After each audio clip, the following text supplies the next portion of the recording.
Yo, what's up? Ricky Sanders here. If you live for fast cars, greasy hands, and solving problems under the hood, welcome to your new favourite spot. I'm all about real fixes, no BS, and showing you how to keep your ride running like a champ. So go ahead, smash that like button, hit subscribe, and let's make some noise in the garage. Enough talk, let's get wrenching. Before proceeding to what is necessary for an engine overhaul, it is necessary to know when and for what reasons the specified overhaul of a diesel or gasoline engine is made. Let's start with the fact that the overhaul of the power unit includes disassembly of the internal combustion engine, cleaning of the propulsion system, assessment of the condition, inspection, and defects of all assemblies. Next, replacement and/or repair of worn elements is carried out, which depends on the degree of wear, severity of damage, etc. In some cases, grinding of the crankshaft, boring or lasing of the cylinder block, work with the channels of lubrication and cooling systems, repair of the CMM, etc. are performed. In other cases, any operations can be avoided. At the same time, you should know that overhaul differs significantly from engine rebuild. Overhaul is usually understood as replacement or repair of a particular failed element. More often the situation is an emergency, for example, burnout of a piston or valve, the appearance of scoring in the cylinder, etc. Overhaul of the engine is usually done when the motor is already worn out to such an extent that its further normal operation becomes impossible or very difficult without comprehensive repair and overhaul work. Critical engine wear is determined by low compression in the cylinders, loss of power, increased oil and fuel consumption, smoke. Unstable operation of the internal combustion engine in different operating modes. Each manufacturer lays down a certain resource of the unit before overhaul. On average, the indicator is about 150 to 200,000 kilometers of mileage. The specified overhaul of the car engine is given in relation to modern vehicles, which are often equipped with low-volume or medium-volume high-horsepower units. It should also be noted that this figure is strongly influenced by the quality of maintenance, fuel, and lubricants, fuel, individual features of operation, emerging problems, and the timeliness of their elimination. In other words, the engine life can be both significantly increased and significantly reduced, and it depends on maintenance and the driver himself. This statement is quite true, and there are many examples to prove it. In practice, one and the same motor can go 80 to 100,000 kilometers, after which it needs an expensive overhaul, while the other will pass 250 to 350,000 kilometers, after which in some cases it is not an overhaul, but only a superficial reassembly. Let us add that if the engine works normally and there are no obvious reasons for its disassembly, then the unit can be safely operated. And without reference to specific figures. What is included in the overhaul of the engine? So, the reason for overhaul can be considered a set of certain symptoms.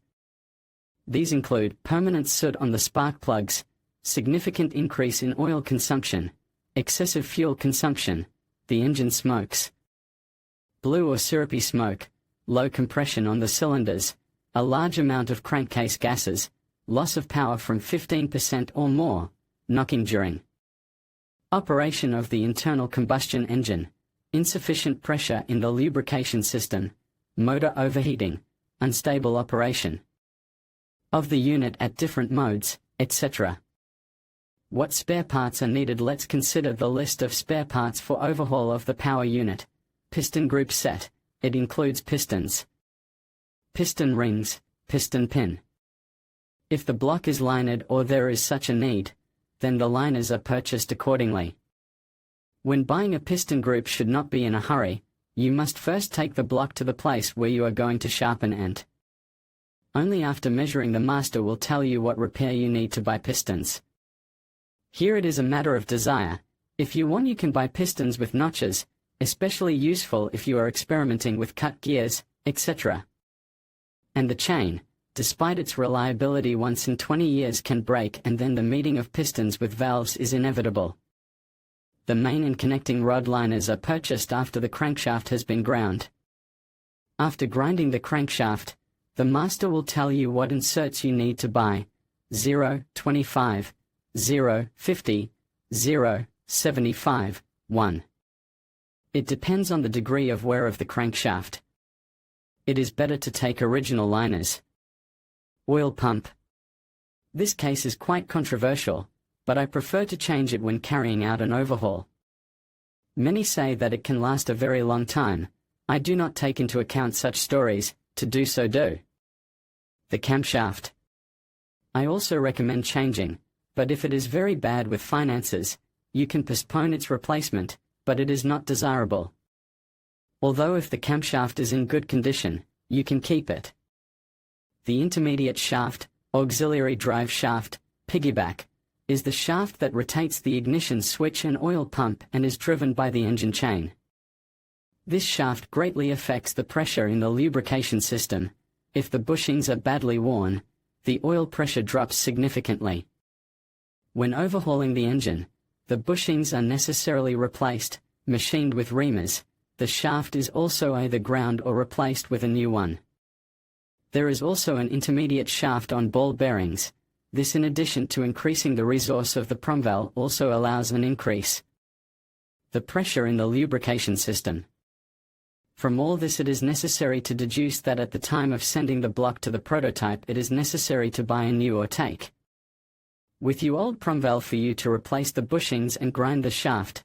If you leave the old, at least it is so with us.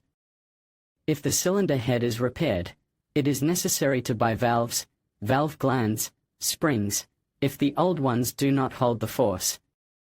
I also recommend replacing the entire engine chain tensioning system, as well as the engine chain itself, which includes crankshaft, camshaft, promshaft sprockets, engine chain tensioning shoe, engine chain tensioner, engine chain adjuster. Beware of counterfeits. There have been cases where the engine chain tensioner shoe was made of non-solid rubber. It deteriorated rather quickly. I try to put plastic, as if it breaks off, it cannot harm the engine as much as rubber metallic. The crankshaft oil seals, rear and front, must be replaced. You also need to buy a set of gaskets. You can buy all the paper ones separately, and buy them separately for the oil pan, valve cover, and under the cylinder head. Also check the bearing where the transmission primary shaft goes in, from the end of the crankshaft. If there is play in the bearing, it should be replaced. In conclusion, an engine overhaul is a comprehensive process aimed at restoring an engine to its optimal performance. It typically includes replacing or refurbishing key components such as pistons, bearings, gaskets, and seals, along with thorough inspections of the cylinder head and crankshaft. By understanding the essential parts involved in an engine overhaul, you can appreciate the complexity and importance of this procedure in maintaining the longevity and efficiency of your vehicle. Whether you're a car enthusiast or simply looking to keep your engine running smoothly, knowing what goes into an overhaul can help you make informed decisions about your engine's care. Thank you for watching, and we hope this video has provided valuable insights into engine overhaul parts.